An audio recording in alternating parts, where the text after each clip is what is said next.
Bakunzi bacu bakunzi ba Info Plus kandi baramutse ndabaye nikaze makino iganiro cacu cuno musi w'igenekerezo rya 12 ukwezi kwa gatandatu no mwaka turimo w'ibihumbi 2025 kanango ndamutsa cyane abantu bose badukurikirana aho baherereye hose mu mihingo igiye itandukanye nko mubizi simba ndumwe muri studio murano makuru ndi kumwe n'umusisanguzi waza udufasha kugira ngo tubashe kumenya byinshi kanangure ndamuramutsa cyane. Mwaramutse cyane bwana journaliste ndakuramukije nizira kumeze neza cyane ndaramukije abakunzi b'ibiganiro bya Info Plus aho bari hose nizira ko nabo nyene bameze neza kandi n'ivyabo bikomeza kugenda neza cyane gose bwana musanguzi murano makuru y'uno munsi tuvuge ko ari amakuru tugeze kuvuga mu ibintu bitari bike tufise amapoint menshi tuza kuyavuga ko ariko mu nkundire duhere ngaha muri Kamanyora hariko haravugwa vyinshi aho ingabo z'u Burundi ndetse na wazalendo bariko barakiriza umuriro kuri zinyeshamba za event. Bwana journaliste ndaguciremo kwanza tutarinjira kungene abariko baramesa bikomeye zino nyeshamba za M23 muri Kamanyora na Katogota reka dushimire bajya abantu badahengeshanya na ntaryo bambabarire cyane haba mu buryo bw'ivyumviro kabisa n'abantu biteka n'abantu bagaciro kuri twebwe reka tubashimire by'imva mutima dushimire kandi nabajya abantu bariko barabona ububabare tuko turagira cyane gose tuko turakora tutari comfortable nako batanga uburyo bwabo kugira ngo dubikunde dushobore kwamenaja studio cyane gose ikanabajya bose badegisha gutunkira amazi yo cyane gose katubashimire cyane kabisa n'abantu bacu barabizi yuko atabo nta twebwe uko ibi byose tubikora kubera ko dufise abantu twa turiko turabihano kuko nende yavuze mu ntangamarara ikindi bibagiye kuvuga bwana journaliste ndabona ko Kamanyora wewe Kamanyora hari bidasanzwe zinkuru za Kamanyora wewe kabisa za gutwaye gose numva no yiha abantu direct ziko zirakwibagiza gahunda ikindi nuko twomesha badukurikirana yuko guhera ko lundi tuzotangwa kubashikiriza ibiganiro kuri Facebook na TikTok cyane gose imbuga hariho abavuga yuko YouTube ibabangamira taborohera tureke n'ivyo turazi yuko community y'abarundi cyane bakoresha Facebook cyane gusumba YouTube ni muri iyo ntumbero kugira ngo tworohereze bamwe n'abandi bishike kuri benshi bashoboka niyo mpamvu rero twemere igisabo cyane gose kabisa ntabwo ari ivyumviro byacu ni ibyifuzo by'abadukurikirana bavuze bati bya byiza mugiye murashira kuri Facebook kubera yuko abarundi benshi bakoresha Facebook rero guhera lundi tariki 16 nta nkeka ibiganiro byacu bizoza biraca ku rubuga rwa Facebook hamwe na TikTok cyane gose bwana musangozi nko nari nayivuze muri Kamanyora hariko haraba ama operation adasanzwe ni kuva ku munsi wejo mwijoro aho novuga yuko izi nkuru nazakiriye mu masaha y'ijoro muganda avuga ati umusesangozi ntituri kumwe hafi kugira ngo aduhe idoni ingene biriko biragenda ariko bwana musesangozi Imana yampaye ndagutombora urashobora kutubwira ivyinshi na cyane mu biriko birarangwa canke biriko birakoreka ngaha muri Kamanyora ndetse na Katogota. Bwana journaliste iyi nkuru ni nkuru novuga yuko nka hamwe aba M23 bodufata je nawe botumesa botumesa kuko ejo niho twatangaza yuko u Rwanda gwicaje abajenero batandatu muri Kamanyora bariko bariga ingene baza kumena defense iri mu ruvunge ibi kabisa twabishikije ku munsi wejo ndafise mbere n'ama message nakiriye private aho abakunzi ba M23 bo bambwiye bati mwihenze ntabwo bagomba kumena defense ya ruvungi ahubwo bajya ba general bobo bicaye hajya kugira ngo barabe ingene bisubiza kaziba ndamubwira uti je makuru mfise sayo yiwawe nayo kumuvya wowe bitangaza ko iwawe mugabo je byo natangaje nibijya kuko ndabifitiye confidence cyane gose so bivuze ngo rero nabo baratungwe bumvise ijya nkuru tuyishize ku karubanda cyane gose ijya nkuru tuyivuze yarabakomye mu nkokora kuko uravye mu message twakiriye ava mu gihugu cy'u Rwanda nayo tuko turandikirwa n'abantu batandukira batubwira ku by'ijya nkuru nukuri nuvuga ko byabatangaje so rero ejo ku mugoroba bwana journaliste niho je nawe ronse inkuru y'aba wazarendo berekana yuko bagomba kugaba ibitero muri Katogota na Kamanyora bariko barasaba bene gihugu muri Kamanyora na Katogota yuko batokwiyandarika kubera yuko bagomba kuhagaba ibitero kandi biremereye bishobora kubahitana. So iyi nkuru abahoze ndo bakiyimpa je nibaza nikumbure ni gitero baza kugaba uyu munsi mu gatondo. Kumbe abawazarendo nabo bari bamaze kumenya bugica yuko iyi M23 nayo ibatagetinze kubarasa uwo munsi vendredi M23 yafise gahunda kubarasa vendredi niho bariko barapanga akarere. Abawazarendo nabo batireho twewe ntaco duca tubitanga jeudi. Aba FDN baca babwira bati rero urugamba soko rukogwa harabamwe amasiripisi wamaze kumenya ko umwansi wawe agomba gukorera akantu wewe uca umwitanga cyane gose ubunye nubu reka tubakirize ku muriro cyane gose. Niho rero haciye haka umuriro guhera ejo ku mugoroba mu masaha y'ikigoroba kabisa. Bararashe ibirindiro bya M23 na RDF muri Katogota. Amakuru dufise aremeza yuko M23 yahahamutse muri Katogota aho ibirindiro bitari bike bashoboye kubitakaza. Uyu byarayemwo abawazendo hamwe na FDNB nta gahembwe rero babahaye mu bucagucagu bazindutse kandi babarasa cyane gose. Amakuru rero mfise na yuko M23 yari yasohotse muri Katogota bwana journaliste nubwo atabitangaza amakuru birabitangaza kandi kino kintu kiriko kirambabaza cyane gose kuko bisa nkaho ibitangaza amakuru byinshi bisinziriye byatangaje ko intambara yahetse byinshi birasinzira nko bivuze muri Katogota wazarendo yashoboye kuvanamwo izi nyeshamba za M23 babakubise kabisa babageza muri Kamanyora intambara ubu tuvugana isutamiye muri Kamanyora. So rero i strategy aba FDNB bakoresheje ya novuga ko yatunguye cyane izi nyeshamba za M23 na RDF kuko nabo bari bazi bafise amakuru yuko baza kwakira ibitero uyu munsi mu gatondo mugabo baca babyakiriye ejo rega ntibanabyakiriye ahubwo byabaguye ku ejo giturumbuka. Niyo mpamvu rero ntibashoboye kugira resistance kuko ntibari bwashoboye kwipanga neza bihagije kugira ngo baze kwitegura guhangana nabo. Baciye kandi bite ko M23 yakoze ropri iza kugira defense muri Kamanyora no kabisa bafatiye break ni naho muri kano kanya imigwano isutamiye. Wana musasango zinaguciriyemwo ku munsi weje ko atubwira ingene aba bajeneho batandatu bari muri Kamanyora ndetse ariko haragerageza kongerezwa ingabo nyinshi nka muri Kamanyora. Wana tubwiye yuko no muri Ruvunge ingabo z'ubundi nazo ziriko zirongerezwa ko bwishi ndetse n'ibigwanije bikomeye ariko curenza kuvuga ati aha dushobora kubonamwe ama surprise FDN birabatera canke nabo bayitere niyo yari yiteguye cyane ati mugabo twashobora kubonamwe surprise byabaye bwana musango zikavugishwa bo sino vyitwa ko ari ukuvugishwa mugabo burya iyo abantu babiri bahanganye bagomba kugwana umwe muri ategeza gutangura uwundi kategeza kurusha ubwego yuko ntibatangurana n'ikibaho nabantu bazogwana bose ngo usanga bakwitanira ko ferime hari utanguza ingoma umwe niwe atangura uwundi. So rero ejo navuga ni swat tuzi ko iyi M23 ariyo yicaje abagenero batandatu kugira ngo biyige ingene baza kumena defense FDNB iri muri Ruvunge. Hariho umwubahwa yaciye aja kuri Google Map ahabo kandi ndamushimire n'umuntu nabonye nasanze umuntu cyabwenge cyane gose yaciye akorera kuri Google Map arambwira ati ndiko ndaraba kuri Google Map iyi Kamanyora ndabona kabisa yuko iri hafi n'u Burundi cyane mugabo Katogota ntayo barashirako ati Ruvunge yoyo itumbiranye no mu rugombo cyane gose. Ndamubwiye ati uko bivuze niko kuri acavuga ati none ntubona yuko izi nyeshamba nizeramuka zimenye defense FDNB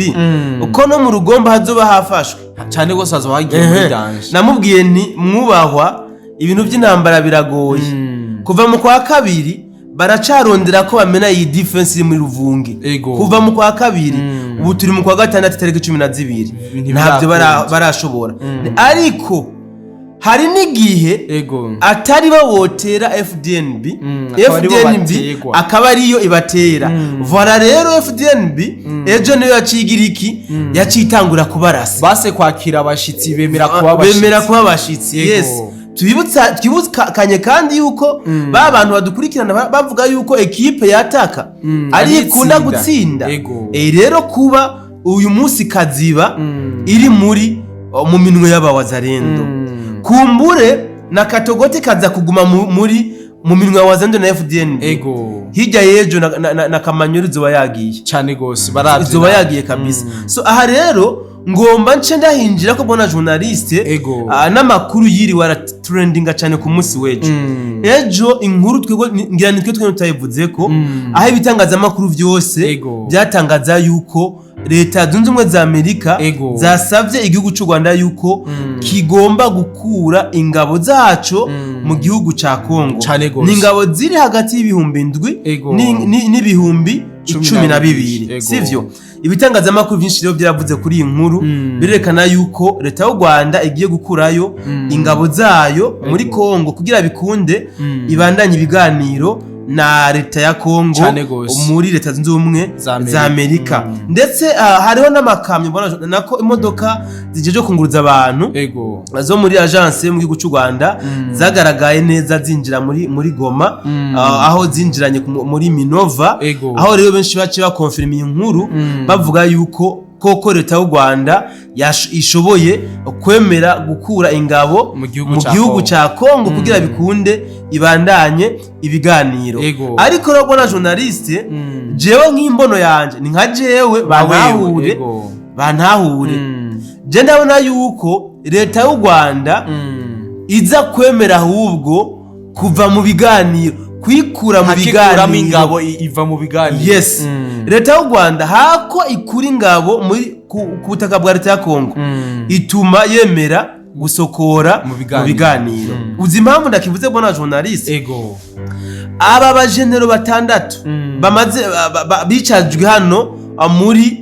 Kamanyora sivyo wibaza yuko iyi leta y'u Rwanda itari sanzwe izi yuko leta ya Amerika yabasabye gukura ingabo muri Kongo cyane gose yari yabasabye mugabo baca bazana abandi bajenero kugira ngo ba technique barabingene Uvira toujours bayifata mu minwe tureke nibi ibikorwa bamaze iminsi bakora muri Goma na Bukavu wibaza yuko batari bazi yuko leta zunze ubumwe za Amerika zabasabye gukura ingabo muri Kongo tuje muri za Rucuro ku munsi wejo leta y'u Rwanda RDF baragavye ibitero bikomeye cyane gose akubirindiro by'abawazarendo ndavuga mu buce bitandukanye byo muri Rucuro mugabo nta namahirwe bigeze bagira namahirwe namba bagize barakubiswe baratota biba ngombwa yuko basubira inyuma ibi byose bariko babigira bazi yuko leta zunze ubumwe za Amerika yabasavye gukura ingabo muri Kongo none ni gute twokwihenda twohenda ubwenge bwacu ngo leta y'u Rwanda igiye gukura ingabo muri Kongo ibishoboka ndabona yuko iki kintu leta y'u Rwanda iyi ngingo ntabwo leta y'u Rwanda ishobora kuyifata yo gukura ingabo muri Kongo ahubwo ihitamwo kuva mu biganiro yes rero Katogota ikomeje gutogota kabisa ikomeje gutogota nk'inkono iri kuziko umuriro ni mwinshi cyane muri Katogota ejo hari ifoto y'abawazarendo nabonye bariko berekana ko baronse amamortier n'amaobi nuko ibigwanisho kabisa biremereye bikaze aho bavuga bati Katogota muve mu nzira na kukiwa c'indege ca Kavumu namwe turabasavye muve mu nzira yes nabari mu gisagara ca Bukavu mwitegure tugiye kuza uyu munsi yo Katogota batangwe kabisa kuvuza amasasu menshi amabombe atandukanye kumbe nta wamenya sindabaza makuru yo muri Kaziba naho sinzi yuko batoba batanguye naho ibikorwa bya gisirikare cyane gose bwana musangozi mu kurangiza makuru yacu hari inkuru nabonye inkuru novuga yuko ikomeye cyane aho hariho ngo mu tware wantu kanaka yasavye yuko abene igihugu bose bomenya kurasa bwana journaliste nturi nduhogora ibintu biriko birabera muri Kongo ni ibintu novuga ko bizosiga abakongomani bakomeye cyane mu buryo bwa gisirikare no mu mitima urabona natwebwe inkomezi igisirikare cy'undi gifise nuko cagiyemwo abahoze mu mihari yagwanya leta n'abari basanzwe bari muri leta sivyo duca tugira amahigwe indongozi twaronse ziranywanisha igisirikare nuko zubatse igisirikare cy'igihugu ntabwo zubatse igisirikare c'umuntu kanaka sivyo ahantu twagiye kugira amahigwe abarundi n'abakongomani rero arashobora kuba ari amahigwe menshi kuri bo bino bihe bariko baracamwo kuko baciye muri situation aho bafise umupresident uvuga ko akeneye ineza z'igihugu sivyo kuba president yaciye aha inguvu wazarendo akabaha agaciro iki ni ikintu cya mbere gihambaye yakoze Chirombo rero raba na guverineri w'intara ya Beni we yasabye abenegihugu bose nitangazo kabisa yavuze ati umwenegihugu wese wo muri Beni ategerezwa kumenya kurasa kugira ngo dushobore guhangana n'izinyeshamba za M23 iki ni ikintu gihambaye mugabo kandi gishobora no kuba akaga ku gihugu kuko wigishije abenegihugu kurasa kugira bagwanye umwasi ni ciza none umwasi ntiyagenda bazosigara barasa abandi bazobaha inkoni ivyo bazozibaha mugabo kuzibambura ntikizoba ikintu coroshe kumbure bashobora no kuzozirometa none ziba zo kwaka abagwanyi zozo vipi bwana usisanguzi twoyaga byinshi ariko mu kurangiza amakuru unkundire duhumo cyo kwino nkona ariko biravugwa yuko Joseph Kabila yoba yahungiye mu gihugu cy'u Rwanda amaze guhungira mu gihugu cy'u Rwanda yongera ngo ahungira mu gihugu ca Kenya n'amakuru ariko aracana cyane kijya nino nizere yuko wamaze kuyaronkira ivyemeza canke ushobora kuyaduha ku muco narijya ubona yuko abantu benshi bariko barayibaza ko vyinshi bwana journaliste nkuru ya Joseph Kabila ni nkuru irimwo urujijo mu byukuri mvuze ngo ndayitange avec certitude no bangiye kubesha abantu kandi kubesha abantu urazi ko twabizize twebwe cyane gose amakuru dufise aravuga yuko Joseph Kabila ngo yabonye amadrone ariko arazunguruka hejuru y'igisagara ca Goma aca araranduka umutima yibaza yuko yobara amadrone ya leta zunze za Amerika yo bariko aramurondera Joseph Kabila acahungira kwa inarume Paul Kagame mu gihugu cy'u Rwanda aramubwira ati jewe mfise ubwoba nabonye amadrone nibajije yuko yo bariko arandondera rero je nditinyira gupfa bijya ibintu mwe mwashizemwo jewe vraiment mumbabarire reka nibere ngaha hama bajya nabo babandanye n'ivyabo Kabera mubwiye ati ntigikunda twasezeranye yuko uwanyuma azogwa ku rugamba rero wewe subira muri Kongo uwo ni Kagame yabwira Kabila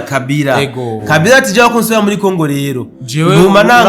numa mfa nangara nka Kayini amakuru dufise avuga yuko Kabila yaciye asimbira mu gihugu cha Kenya magingo aya ngo Kabila yobare mu gihugu cha Kenya mugabo ariko arasaba yuko yoshobora kuronka ubuhungiro mu gihugu cha Angola aya niyo makuru dufise avugwa ku bitangaza makuru bitandukanye ndetse n'abandi bantu batandukanye mugabo ndarengeje ko akajambo aya makuru nta byemezo tuyafitiye cyane gose aya makuru kabisa baye barayashira muri byemezo tuyafitiye mugabo tugiye kuyoga ko runono tuyatohoze neza kumbere tukaronka ko ibyemezo turaza kuyabwira ati ya makuru kumbe naho kuri abaye naho atariyo turagakatubabwira tutejya makuru ukuri kwayo kumeza ukunuku cyane gusomana musisanguzi mu kurangiza ikiganiro cacu ntidukunda kurambira abantu unkundira ubanze utwerekeze mu gisagara ca Uvira canke mu bicungarawe yaho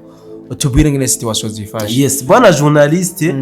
igisagara ca Uvira kimeze neza haragenda kirimwe inkoho nyinshi cyane gose ziguma zirengana zija Ruvunge zija muri nako muri muri plateau za Kaziba